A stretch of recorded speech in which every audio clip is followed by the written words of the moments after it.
नमस्कार दोस्तों, हमारे इस चैनल में आप लोगों का स्वागत है।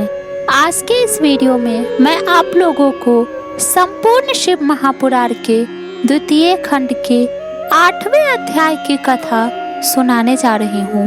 दोस्तों, अगर आप इस चैनल पर पहली बार आए हैं तो चैनल को सब्सक्राइब करके बेल नोटिफिकेशन ऑन कर ले, और यदि आपने सब्सक्राइब कर लिया है तो बहुत बहुत धन्यवाद। कथा इस प्रकार है। इतनी कथा सुनकर सूत जी बोले, हे ऋषियों, पितामह ब्रह्मा जी द्वारा इस वृत्तांत को सुनकर नारद जी ने अत्यंत प्रसन्न होकर कहा, हे पिता, भगवान सदाशिव की आदि शक्ति ने जब आपको यह वरदान दे दिया, उसके उपरांत क्या घटना घटी, यह आप मुझे बताने की कृपा करें। ब्रह्मा जी बोले, हे आत्मज, जब भगवती महामाया ने प्रकट होकर मुझे यह वरदान दिया, तब दक्ष प्रजापति ने मेरी आज्ञानुसार घोर तपस्या करनी आरंभ की। उसने तीनों प्रकार का प्राणायाम करते हुए शिवरानी के चरण कमलों में अपने हृदय को स्थित किया। दक्ष के उग्र तप को देखकर श्री जगदम्बा ने अपने उसी शुद्ध, मनोहर एवं पवित्र स्वरूप में प्रकट होकर दर्शन दिया, जिसका वर्णन मैं पहले कर चुका हूँ। दक्ष ने उन्हें प्रणाम स्तुति करते हुए इस प्रकार कहा, हे भगवती, मैं आपकी शरण में आया हूँ। आप मुझे अपना सेवक जानकर मेरे ऊपर कृपा करें। उसकी स्तुति को सुनकर भगवती बोली, हे दक्ष, तुम्हारी जो इच्छा हो वह मुझसे मांग लो। मेरे लिए कोई भी वस्तु अदेय नहीं है। यह सुनकर दक्ष ने कहा, हे मातेश्वरी, आप मेरी पुत्री बनकर मेरे घर में अवतार ले और हर के मन को मोहित करे। इस कार्य में मेरा ही कोई प्रयोजन नहीं है, अपितु तीनों लोकों का उपकार भी सन्निहित है। मैंने मोक्ष का वरदान न मांगकर आपसे जो यह प्रार्थना की है, वह कृपया पूर्ण कर दीजिए।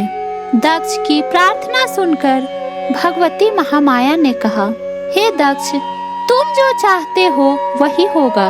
मैं तुम्हारी पत्नी के गर्भ से उत्पन्न होकर शिव जी की अर्धांगिनी बनूंगी, परंतु तुम अपने मन में किसी प्रकार का अहंकार नहीं करना, अन्यथा तुम्हारा संपूर्ण गर्व नष्ट हो जाएगा।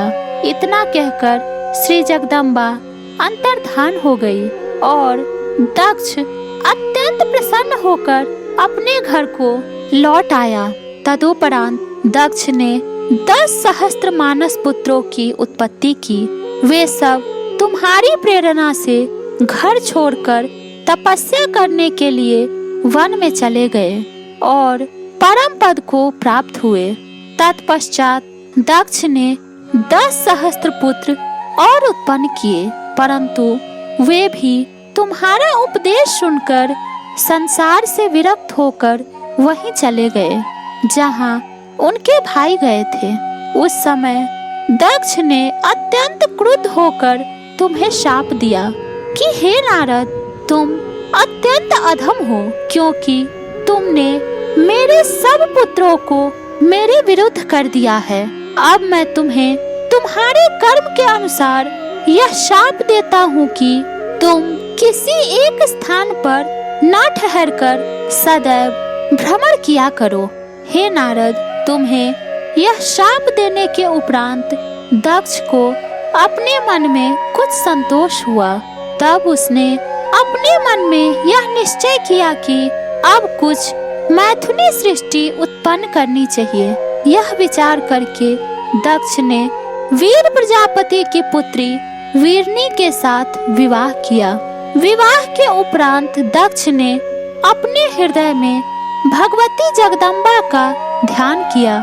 उस समय श्री जगदम्बा जी ने भी अपने मन में यह विचार किया कि अब मुझे दक्ष के घर में जन्म लेकर उसका मनोरथ पूर्ण करना चाहिए।